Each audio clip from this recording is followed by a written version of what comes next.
everyone, welcome to another episode of Art Troublecast. Today's episode is all about tables that changed the world.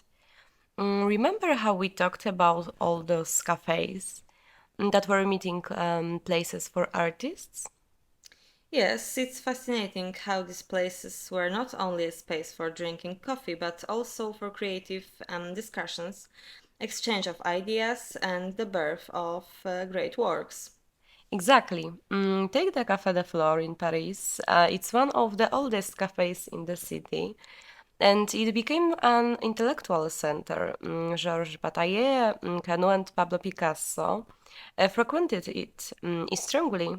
It was there that Jean-Paul Sartre and Beauvoir wrote their key works.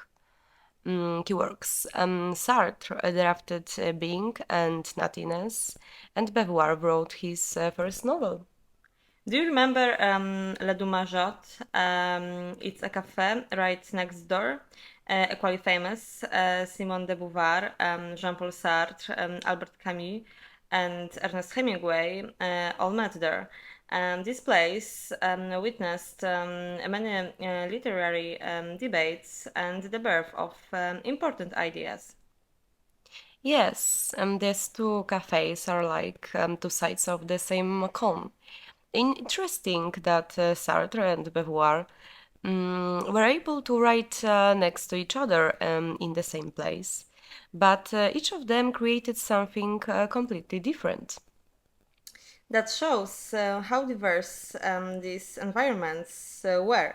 And what about Café Procope?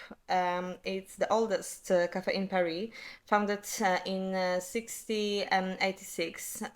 Voltaire, Rousseau, Benjamin Franklin, and even Robespierre during the French Revolution all frequented. It's a place where ideas were born and changed the course of history. Yes, impressive. And what about Barcelona? And there are also places that attracted artists. Els Quatre Gats was a cafe that became the center of the modernism movement. Pablo Picasso, Santiago Rusinol, Gaudi, as well as musicians like Isaac Albeni and Enrique Granados all frequented there. It was in this cafe that Picasso had his first exhibition. It's amazing how these places were incubators for new ideas and artistic styles. And what about La Rotonde in Paris? It was a cafe that became a favorite place of many artists, including Pablo Picasso, Amadeo Modigliani, and Diego Rivera. The owner allowed artists to pay with drawings. We've kept the place buzzing with creativity. This shows how important these places were for artists, not only as a workspace, but also as a support for their work. And what about New York? Max Kansas City is an iconic place that attracts artists of the New York School, such as Robert Rauschenberg, Larry Rivers, and Willem de Kooning. Andy Warhol, Lou Reed, and Patti Smith also visited. It was a place where art, music, and fashion met in one place. Yes, it was a center of the artistic avant-garde of the 60s and 70s. What about the White Horse Tavern in New York? It was a bar with became a meeting place for poets and writers like Dylan Thomas and Norman Mailer. It was there that Dylan Thomas had his last meeting before his death, a place full of literary history. It's amazing how these places have witnesses the birth and fall of great ideas. What about the Eagle and Child in Oxford? It's a pub that became the meeting place for the Inklings literary group, which included Tolkien and Lewis. It was there that the first drafts of The Lord of the Ring and Chronicles of Narnia were written. This shows how different forms of meetings, from cafes to pubs, were places where great literary works were born. And what about Havana? El Café de Oriente was a cafe that became a meeting place for Cuban artists and intellectuals. People like Nicolas Guillen, Jose Marti, and Carpentier used to go there. It was a place where Cuban culture was created and nurtured. It's beautiful how these places, regardless of latitude, were more than just cafes or bars. They were living organisms, spaces of creativity ferment. And since we're talking about Latin America, it's impossible to ignore Café Tortoni in Buenos Aires. Oh yeah, Café Tortoni is one of the oldest and most famous places in the capital of Argentina. It existed already in the 19th century. Jorge Ilus Borges, Julio Cortázar, but also painters and tango musicians meet there. And I think it has retained this atmosphere to this day. Exactly, and Borges even had his favorite spot by the window. They said he could sit there for hours listening to conversation and watching passerby. It was a source of inspiration for him, but also an escape from the noisy world. That's interesting because many artists had their places. Hemingway, on the other hand, liked La Bodeguita del Medio and El Floridita in Cuba. The later even serves Hemingway daiquiris today. Hemingway was generally a bar person. He had his favorite places in Paris too. Closerie de Lila, for example. That's where he wrote parts of The Sun Also Rises.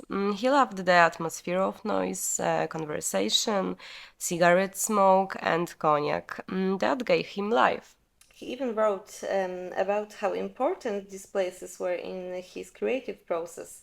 He needed noise and movement, but at the same time, he was able to separate himself from it, focusing on writing. It's a paradox, but a lot of writers were like that. Virginia Woolf, on the other hand, needed silence, but James Joyce functioned perfectly in the hustle and bustle of Dublin pubs. And speaking of Dublin, one cannot fail to mention Davy Byrne pub. It is where Leopold Bloom, the hero of Ulysses, stops for lunch. Joyce himself was a frequent visitor. There made it something of literary monument. Dublin has a great map of literary bars in general. The Palace Bar, the Brazen Head, and each one is a story of itself. Irish writers like Brendan Bean and Flann O'Brien not only drank there but had important discussions about literature, politics, and national identity. I think that there's something common in all these places. It wasn't just consumption, it was a ritual. These cafes and bars were like informal universities. Knowledge and art were passed on there in dialogue, in the head of arguments. Yes, and they gave the artists a sense of community because many of them felt like outsiders, and not fitting into the city life, the system. In such places, they could be themselves, share doubts, inspire each other. And this applies not only to writers or painters. After all, in New York, at the Cedar Tavern, not only artists from the New York School met, but also jazz musicians and philosophers. Willem de Kooning practically lived there. Expressive abstraction was born there. And Pollock, he even had his own permanent armchair, although it often ended in a row or a broken table. But this emotional intensity was a part of their work. And they didn't just paint expressively, they lived. expressively. Yes, and in Japan, on the other hand, coffee shops played a slightly different role. For example, in Kyoto, there were places where haiku poets met. The minimalism of the space and the ceremonial of drinking tea created a completely different atmosphere. There, silence was as important as the word. But masterpieces were born there too. And what about Vienna? Café Central, it's an iconic place. Freud, Trotsky, Zweig, Krauss all frequented it. A cafe as a factory of ideas. Café Central is my university, Zweig is said to have said. There, people read, wrote, and had intellectual duels. Many of many psychological or political theory emerged between espressos. And it wasn't just a 19th century thing. In Berlin, Romanisches Café, that's where the creators of Expressionism met the people of Bauhaus. A colorful, loud place full of contradictions. And steep in history. Besides, many of these places didn't survive the war, repression of commercialization. But their spirit remained somewhere in books, paintings, collective memory. And although many of them are not just tourist attractions, it is worth visiting them with knowledge, because then you can see more, not only the tables and menus, but the stories of the people who sat at them. Maybe that's the role of these spaces to feed not only the body but also the spirit. And that's why artists return to them so often. They felt freer.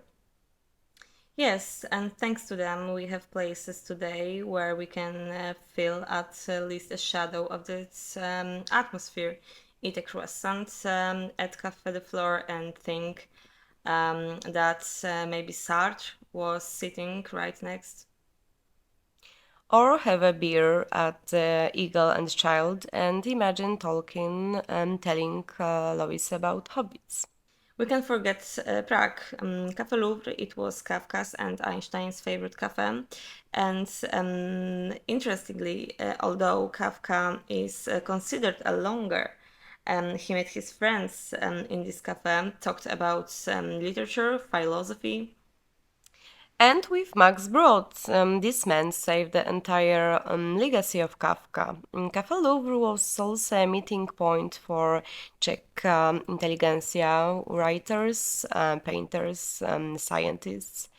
And the cafe itself had a billiard room, which somewhat breaks the stereotype of an artist immersed only in books. Exactly, it is often forgotten that these places were not only for people with a pen. They were social spaces full of laughter, gossip, romance, and what about Istanbul? The cafes there had a completely different specificity, strongly connected to the traditions of storytelling, the so-called medach.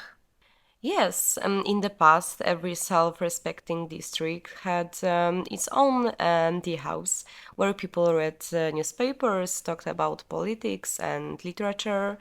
And these were small public forums. And no alcohol, only tea, sometimes Turkish coffee and sweets. Their art and conversation did not need alcohol, but since we are talking about literary splendor, let's not forget about Moscow and Cafe Pushkin.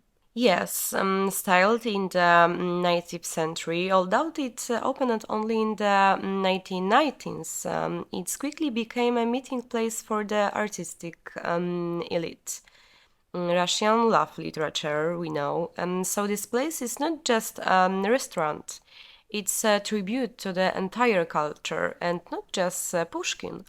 After all, poets of the Russian Silver Age, such as Akhmatova and Mayakovsky, also had their favorite cafes, like the House of Writers in Petersburg.